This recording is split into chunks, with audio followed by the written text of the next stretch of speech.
वो ये बिल्कुल भी नहीं जानती थी कि जिसको वो खुशी समझ रहे हैं, पिता की नज़र में वो एक बड़ा अपराध है। पीलीभीत के रहने वाले शबो की शादी करीब 8 साल पहले फरहान से हुई थी। फरहान सिरसा गांव का निवासी था।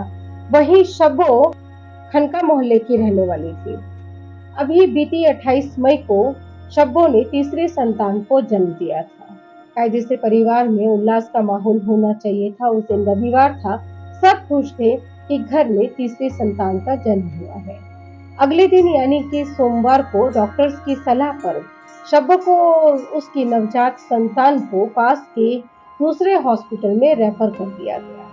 देर शाम को बच्ची का पिता यानी कि फरहान वो जब हॉस्पिटल पहुंचा तो बच्ची अपनी मौसी की गोद में थी। मौसी सुनैना ने जब बच्ची के पिता फरहान को वहां पर देखा तो खुशी खुशी उस बच्ची को उसके पिता की गोद में डाल दिया। लेकिन वो ये बिल्कुल भी नहीं जानती थी कि जिसको वो खुशी समझ रहे हैं, पिता की नजर में वो एक बड़ा अपराध है।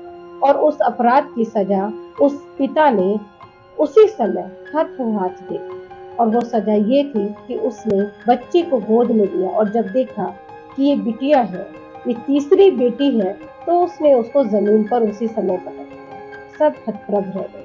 किसी को समझ में नहीं आया कि ये क्या हो गया। सेकंड्स में सब कुछ हो गया। सब तुरंत दौड़े, बच्ची को वहां उठाया फर्श पर से।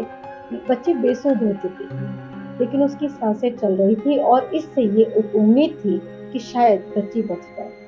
डॉक्टर्स ने तुरंत बच्ची को लखनऊ रेफर कर दिया।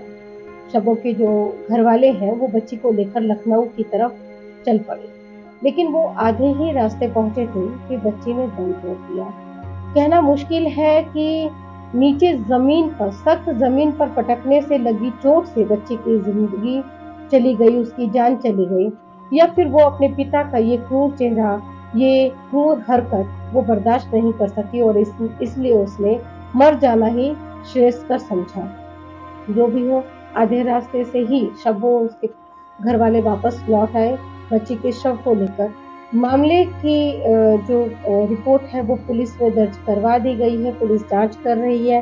पूरनपुर के इंस्पेक्टर क्राइम उमेश कुमार ने बताया कि वो घटना की जांच कर रहे हैं और जो भी उचित कार्रवाई होगी इस संबंध में वो की जाएगी।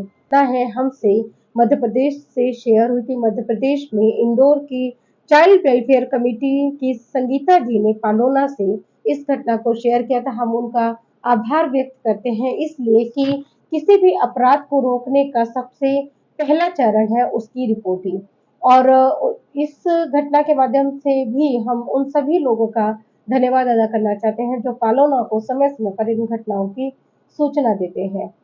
इसके साथ-साथ मैं आपको ये बता रही थी कि जब मैं इस घटना के बारे में पढ़ रही थी तो मेरी आँखों के आगे रामगढ़ का वो पिता घूम रहा था, वो माँ घूम रही थी, जिनके यहाँ चौथी संतान के रूप में बेटी ने जन्म लिया था और उन्होंने एक बहुत ही वाइज़ डिसीज़न लेकर, एक बहुत ही उम्दा डिसीज़न लेकर, उम्दा फैसला करके उस बच्ची को सीडब्ल्यूसी यानी कि चाइल्ड वेलफेयर कमिटी रामगढ़ के हाथों में सुरक्षित सौंप दिया था।